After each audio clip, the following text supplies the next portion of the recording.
الاهلي بطل السوبر يا جدعان. اوه اهلاوي، اوه اهلاوي. الحمد لله الحمد لله، انا توقعت وقلت ان الاهلي باذن الله باذن الله هيكسب.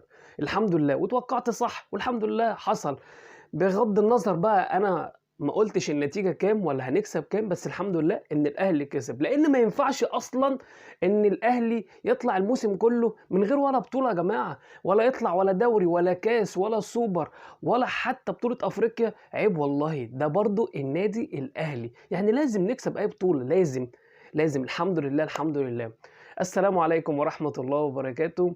الاهلي بطل السوبر المصري. الحمد لله كان ماتش جميل وماتش حلو قوي قوي قوي وعلى مستوى عالي من الفرقتين. طبعا الحمد لله. تعال نتكلم كده بقى يعني في اول حاجتين. تعال نتكلم بقى على التكتيك بتوع الماتش. يعني انت عندك النهارده الحمد لله النادي الاهلي، هي دي كرة النادي الاهلي، الكرة الجماعية، الكرة الهجومية اللي احنا بنفضل مستحوذين على الكرة باكتر وقت ممكن، ان احنا ماسكين الكرة لحد ما نوصل للجون ونعمل فرصة واتنين والتالتة. طبعًا عكس الزمالك خالص، وطبعًا فيريرا زي ما إحنا شُفنا كُلّه طبعًا يعني كان طالع بيه السما الفترة اللي فاتت دوّة، وإن هو عامل مُطوشة عالمية، بس هو برضه ما خدش باله إن هو بيلاعب النادي الأهلي. طبعًا هو الراجل كان بيلعب على الهجمة المرتدة، على سرعات زيزو وعلى سيف الدين الجزيري، أنا باحييه، يعني أنت عندك اتنين فعلًا صُراع جدًا، ويخترقوا أي دفاع بتاع أي حد وأي نادي. بس أنت بتلاعب النادي الأهلي، ما هو أنت برضه هتفضل تدافع لحد إمتى؟ هتفضل تدافع لحد الدقيقة 90؟ إحنا ملوك الدقيقة 90، يعني أنت هتروح فين؟ ورَد على كده كريم فؤاد الدقيقة 90. لأ، فأنت ما ينفعش إن أنت تدافع قدّام النادي الأهلي الوقت ده كلّه. أنت مش فرقة صغيرة، أنت النادي الزمالك. أنت لو كنت لعبت، أنا باقول لك أنا كراجل أهلاوي أنا كنت خايف من نادي الزمالك، لإن نادي الزمالك الفترة دي فايق أوي، أوي، أوي عن النادي الأهلي. إنما إن أنت تدافع الفترة دي كلّها لأ، لأ، يعني أنت قافل ورا وقافل نُص الملعب، وكل اعتمادك على زيزو وسيف الدين الجزيري، بعكس النادي الأهلي لأ، كان بيلعب على أحمد عبد القادر، بيلعب الناحية التانية على طاهر، بيلعب على برونو سافيو، السولية كان بيتقدم، حمدي فتحي، شادي. لأ، الدنيا كانت فارقة خالص عن الزمالك. الشوط الأولاني أنا حاسس إن الزمالك أصلًا ما جاش. بعكس الشوط التاني طبعًا لمّا الجون جه طبعًا، لأ هُم بقى نزلوا بقى الدنيا مختلفة تمامًا، بيهاجموا برونو سافيو طبعًا يا جماعة كُلّه كان بيقول لك ده بيقعد يفكّر كتير أوي، وما بياخدش القرار من مرّة واحدة، ولاعب سِنُّه كبير وما ينفعش النادي الأهلي، يعني وجِه بمرتّب برقم عالي أوي بفلوس كتيرة. الحمد لله، الحمد لله، يعني إحنا بنشوف أهو اللمسات بتاعته وأول جون في نادي الزمالك، برغم إن جمهور الزمالك قالت لك إن اللاعب ده ما ينفعش، وإنه كبير، سِنُّه كبير، وإنه لأ، إن الأهلي لأ، مش دي الصفقة الواو اللي كان المفروض يعملها. الحمد لله الراجل بيرُد على كل الناس، بالرغم إن اللي ادّى له الكرة الغلط زكريا الوردي، اللي المفروض إن دي صفقة يعني الواو. الواو، الواو يعني. وعلى فكرة زكريا الوردي يعني أنا مش عارف هو كان تقريبًا كان عايز يتطرد والّا إيه، ما شاء الله يعني دخل دخلة غشيمة خد إنذار، غلط غلطة جه منها جون، تقريبًا كده كان ناقص شوية وكان هيطرد الحكم ساب نفسه. ما تعرفش زكريا الوردي كان بالراحة بالراحة، دارت يا سيع دارت. تعال نتكلم بقى على كريم فؤاد. كريم فؤاد الناس كلها كان اول ما النادي الاهلي جابه قال لك ده كريم العراقي احسن منه بمراحل. الحمد لله الحمد لله كريم فؤاد الراجل دوت المدرب من ساعه ما جه اثبت لنا ان هو صح، وان كل الاهلاويه وكل الجمهور اللي كانوا بيقولوا الراجل ده بيعمل إيه؟ أنا ليه أنزّل كريم فؤاد وحسين الشحات عندي قاعد برّه، وليه هنحطه هو وأنا عندي بيرسي تاو؟ لأ، الراجل ده ما شاء الله بيثبت لنا إن هو صح، وإن كريم فؤاد هنا أحسن مكان ليه، مع إن إحنا جايبينه مكان محمد هاني، مكان أكرم توفيق. لأ، الراجل ده هو نظريته صح، وإن شاء الله، إن شاء الله كريم فؤاد هيبقى قنبلة الموسم، وإن شاء الله مع الراجل ده هيبقى في حتة تانية خالص. ده مش ده بعد كده ممكن الراجل ده يعتمد عليه مهاجم أساسًا، إحنا نقعّد محمد شريف شوية والراجل ده يلعب مكانه. لأ كريم فؤاد ما شاء الله، ما شاء الله، من ماتش للتاني بيثبت إن هو في حتة تانية خالص. في ماتش الإسماعيلي هو نزل فرق، في ماتش الزمالك هو حط جون ونزل برضه قعد يعني.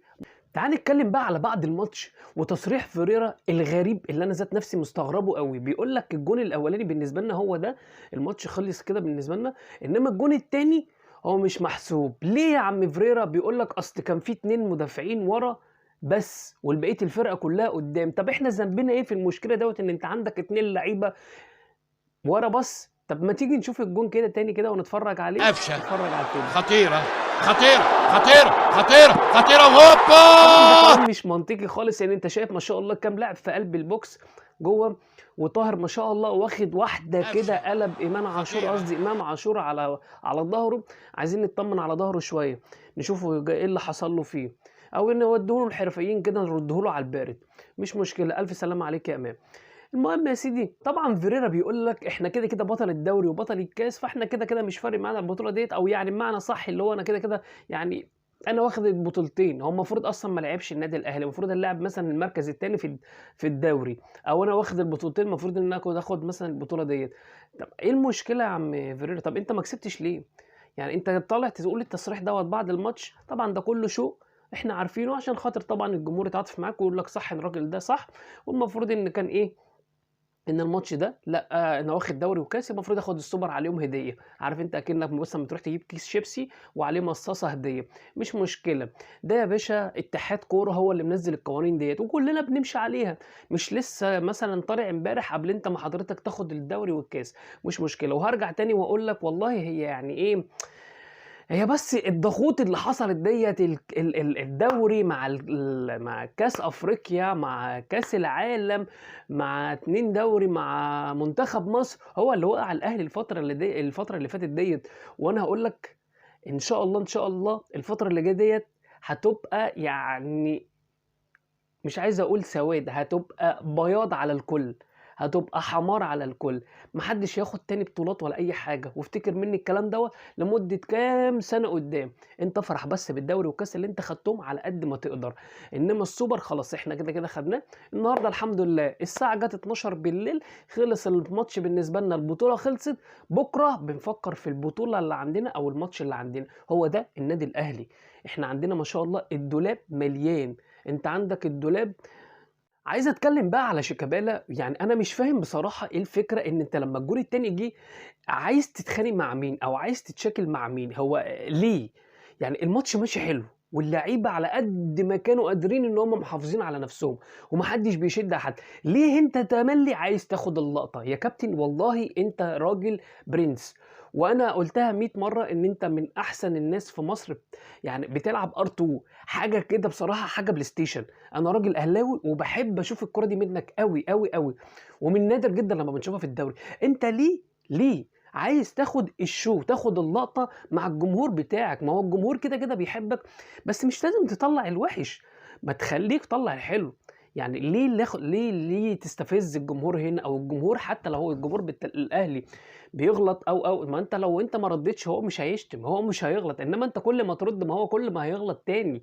فانت راجل يعني مش صغير، انت في الملاعب بقالك قد ايه. اللي انا كمان عايز اتكلم عليه اللقطه بتاعت مؤمن زكريا. يعني ما شاء الله دي لقطه كويسه ولقطه جميله، تمام. انا عارف ان انت بتاخد بيها لقطه كويسه بس برضو حلوه، يعني بغض النظر عن انت عايز ايه، لا هي حلوه جميله. ايه المشكله؟ يعني واحد بيلعب في النادي الاهلي وكان بيلعب في نادي الزمالك واخر حاجه مسيرته كان في النادي الاهلي، وانت طالع بتسنده. ربنا يشفيك يا رب يا مؤمن، يا رب يا رب يا رب ويتمم شفاك على خير يا رب.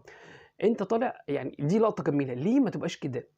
ليه مثلا بعد خلص الماتش ما تاخدش الكابتن بتاع النادي الاهلي بقى سواء الشناوي او اي، شوف مين اللي انت بتحبه في النادي الاهلي، خد يا عم بالاحضان وبتاع مبروك والقصه دي والموضوع خلص. ليه لازم ناخد اللقطه بالوحش ونروح نشاور للجمهور واعمل كده وسوي كده وسوي كده وتشاور على الجزمه؟ مش لازم. انت عملت لقطه حلوه ما تضيعهاش بالوحش بقى، انت راجل برنس. في النهايه يا باشا الحمد لله الحمد لله ان الاهلي بطل السوبر. وانا زي ما قلت لكم في البدايه ان ما ينفعش ان النادي الاهلي يا جماعه يطلع من غير ولا بطوله. يا جماعه ده النادي الاهلي والله عيب، يعني ولا هيبقى دوري ولا كاس ولا سوبر ولا افريقيا، ما بطلعش ينفع اطلع كده يعني صلتي مولتي كده من غير ولا بطوله. احنا الاهلي يعني متراضيه شويه، انت خدت بطولتين يا عم واحنا خدنا بطوله مش مشكله، بس خلي بالك الفتره اللي جايه هتبقى حاجة تانية خالص، والله هتبقى حاجة تانية خالص. والتدعيمات اللي حصلت في النادي الأهلي وإن اللعيبة رجعت، وإن شاء الله هنشوف مطوشة حلوة أوي، بس أنت خلي نفسك طويل.